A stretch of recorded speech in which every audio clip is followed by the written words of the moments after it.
Hey guys, this is Mrs. Schoenberg. This is lesson 13.4, addition, subtraction, and multiplication with radicals. You know, this lesson, the reason why it's hard is because they have addition, subtraction, and multiplication with radicals. So please watch this video, take your notes, go through the learn section, watch Hawks TV if you need to. They just throw a lot at you at one time. But just to review, let's talk about like terms when we're talking about the properties of square roots. What are like terms? Back in the day, when we talked about like terms, we weren't really dealing with things with radical signs yet. So let me put some things up here. This is the square root of 2x. This is the square root of x. This is the square root of 3x. And then we also have 3 square root x. Out of these 4 items, which one are like terms? Well, they have to be exactly the same underneath the radical sign. So the like terms is the square root of x and 3 square root x. So think of it this way. You have 1 square root x and you have 3 square root x. So underneath the radical sign, it's exactly the same. Those are going to be your like terms. You can then add those. You can then subtract those. Also, multiplying tips. Multiply tips. If you have the square root of 7 times the square root of 7, you can combine what's underneath that radical sign. In other words, put them both underneath the radical sign, and that becomes the square root of 49, which, by the way, what is the square root of 49? It is 7. Not to confuse you at all, but think about it this way. If you know that when you take the square root of something times the square root of it again, you know how we just got 7 here? Think about square root of 7 times square root of 7. Think about it this way. It just sort of magically lifts off the square root sign, and it just becomes the 7. That wasn't mathematically explained correctly, perhaps, but it's a shortcut, if you will. So let's say you had the square root of 25 times the square root of 25. That's going to just be 25. Think about it this way. Square root of 25 is 5. Square root of 25 is 5. 5 times 5 is 25. Or think of it this way, my shortcut. If you have the square root of something times itself, again, it just magically lifts off the square root sign and it becomes 25. All right. Let me think of one other thing. Oh, let me just use that like term example I had. I had 3 square root x plus the square root of x. These are like terms. And remember, there's an understood 1 in front of this one. So how many of these do I have? 3 square root x plus 1 square root x. You would say 4 square root x. Okay? Also, let's just recall FOIL. We're going to be asked to FOIL. So that is first, outer, inner, and last. Okay, let's jump into these and see how many of these things we can do. So add square root of 32x plus the square root of 18x. Well, what we're going to do first is simplify and then see if there's anything we can add. Okay, we're going to simplify like we did in 13.2. Then if we have any like terms, we're going to add them together. So let's rewrite the square root of 32 as 16 times 2 times x. And let's rewrite the square root of 18x as 9 times 2 times x. Again, step 1, we're just simplifying here. Okay, so can we take the square root of 16? Yes, 4.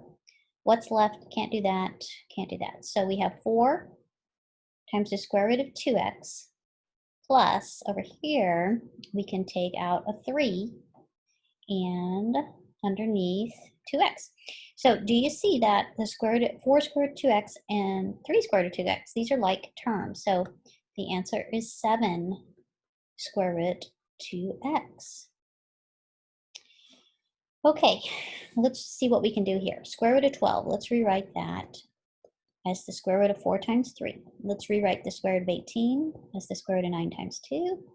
And let's rewrite the square root of 27 as the square root of 9 times 3. Okay, then let's take the square root. We have 2 square root 3, 3 square root 2, 3 square root 3. Which ones are like terms? Okay, plus 2 and plus 3 square root 3, plus 2 square root 3, plus 3 square root 3. So we have 5 square root 3. Then we're just going to tack on the plus 3 square root 2, and that becomes our final answer. Okay, so far we've done 2 problems with adding. Again, you simplify first, look for like terms, and then combined. Okay, subtracting is going to be about the same. You're going to simplify first, and then see if you can subtract. Of course, at times these problems are going to get challenging because they're going to throw at you an index that's a 3. Okay, let's see if we can do anything here. That's as far as we can go. Let's rewrite this one as 8 times 5 times x. Cube root of 8 is 2. So what I end up here is I have one of these, right? 1 cube root of 5x minus 2 cube root of 5x. 1 minus 2 is negative 1, or just negative cubed root of 5x. And that's my answer. Okay, letter D. I have x. I'm going to rewrite this as 4 times y squared times y minus 5 x squared times y squared times y. Okay, let's see what we have here. I'm going to take out a 2. There's already an x out there. And I'm going to take out a y. And over here, I'm going to take out an x and a y. Okay, so something to note. These guys in the front also have to be exactly the same to be like terms. So not only does the underneath the radical have to be the same, but 2xy of square root of y minus 5xy of square root of y is negative 3xy square root of y. And that's the answer there. So really important that when I say these have to be the same, they have to be the same, contain the same variables to the same exponent. So it's x to the 1, y to the 1, x to the 1, y to the 1. And also the square root, whatever's underneath the radical sign, has to be the same for them to be like terms.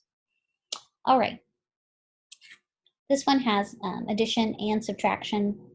Remember your PEMDAS, if addition and subtraction are tied, so you go from left to right. All right. So in this case, there's nothing to simplify here, okay? But we do have everything is a like term because it's square root of 6, square root of 6, square root of 6. So we have plus 3 square root 6 plus 5 square root 6. That's 8 square root 6 minus 1 square root 6. Okay, so 8 square root 6 minus 1 square root 6. So the answer here is 7 square root 6. No simplifying on that one. We just recognized that they were like terms and we combined them. Okay, it's time to move on to multiplication. As I showed you when we were getting started, step 1 is multiply. So multiply what's underneath the radical. In this case, 5 times 15 is square root of 75. Then you think to yourself, simplify. How can I rewrite this? How can I simplify this? 75. And so I'm going to rewrite 75 as the square root of 25 times 3. So the final answer here is 5 square root 3. That's one type of multiplying you'll see. The second type of multiplying you'll see is when you distribute. So you'll get better at this and fast at this, but I'll write it all out here. So the first time I'm going to take the square root of 7 times the square root of 7. Then I need to take the square root of 7 times the square root of 14. And at this point, the square root of 7 times the square root of 7, think of it this way, that's the square root of 49, which is 7. Or my magical trick, like poof, the radical sign is gone, it is just 7. Over here, I can just multiply what's underneath the radical sign, which is going to be the square root of 98. But I want you to kind of start thinking strategically, because we're going to have to simplify that. You know there's a 7 here, and you know there's a 7 times 2 over here. So when we multiply that, you know there is a 7 and a 7 and a 2. You know there's a 7 and a 7, which is 49. Okay? So 7 times 14, here's what I'm trying to say. 7 times 14 is 98. You now have to simplify this, okay? And we know that 98 is 49 times 2, okay? So I'm going to rewrite this as 49 times 2. Then I'll take the square root of that 7. And my final answer is 7 minus 7 square root 2, okay? All right, now we have two multiplication problems where we're going to have to FOIL. Now remember, when we FOIL, then we're going to have to see if there's any like terms. Okay, so it's sort of combining addition, it's multiplication, it's subtractions, but let's start. Let's multiply the first term times the first term. You'll get good at this eventually, but at first you might have to write it out. So we have 3 square root 7 times square root 7. Then I have, it's going to be plus 3 times 3 square root 7. Then these terms, minus 2 times the square root of 7, minus 6. 3, okay. So when we combine 3 square root 7 times square root 7, that's like saying 3 times square root 7 times square root 7. Now remember, I'm going to write down a number here. Do you see how I got that? Square root of 7 times the square root of 7 is just 7. 7 times 3 is 21. Okay? Now on this next one, this is 3 times 3 square root 7. That becomes 9 square root 7. Then I have minus 2 square root 7 minus 6. I can combine these like terms in the middle. I have plus 9 square root 7 minus 2. So my final answer is 21 plus 7 square root 7 minus 6.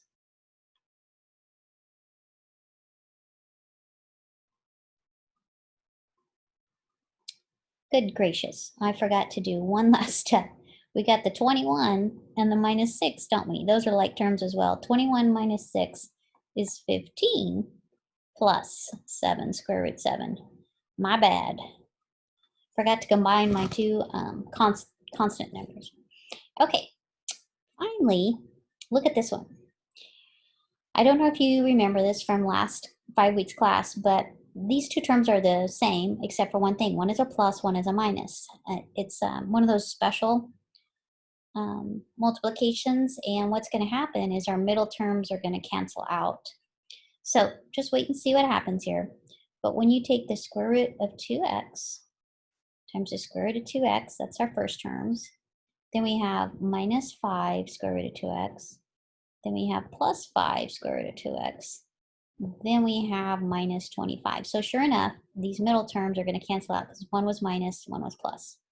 Now let's see if we're good at this yet. Square root of 2x times the square root of 2x. Hopefully you're thinking that is just 2x. Think about it. 4x squared, the square root of that is 2x, or my shortcut.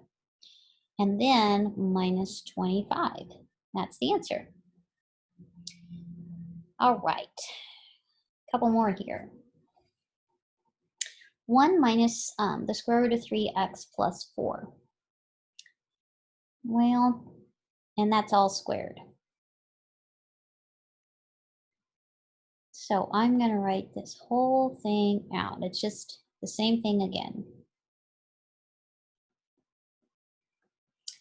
Then I am going to FOIL. So 1 times 1 is 1. And then we have minus, it's just a 1 there, so minus square root 3x plus 4. Then we have another minus square root 3x plus 4. And then for this last one, we have a minus and a minus, so that's going to be plus. And I am just going to, if you'll bear with me and let me do this, square root of 3x plus 4 times the square root of 3x plus 4. I'm going to poof, take off that square root, and what is left is 3x plus 4 here. Okay. Combining like terms, let's have my 1 here. I have minus 1 of these, minus another one of those, so I have minus 2 3x plus 4. And then I have plus 3x plus 4. So remember this 1 we had at the front and this 4. Final answer is 5 minus 2 square root 3x plus 4 plus 3x. That was kind of a hard one. If you got that one and you followed me through on that, you'll do good. Okay, looking at this one, this is going to be distribution. So I'm going to first take 6 times the square root of 3 times the square root of 3 plus 6 square root 3 times 2 square root 7. Let's see how good we're getting at this. I mean, you could have this in parentheses or however you like to see it. But anyway, it's 6 times the square root of 3 times the square root of 3. The radical sign will come off the square root of 3 times the square root of 3, or think about it this way, it's the square root of 9, which is 3. 3 times 6 is 18. Then this one over here, multiply what's on the outside, 6 and 2, times multiply what's underneath the radical sign, which is 21. 21 cannot be simplified. There's no product of 21 that is a perfect square. So we happen to be done. That is the end of lesson 13.4, and I hope that helped.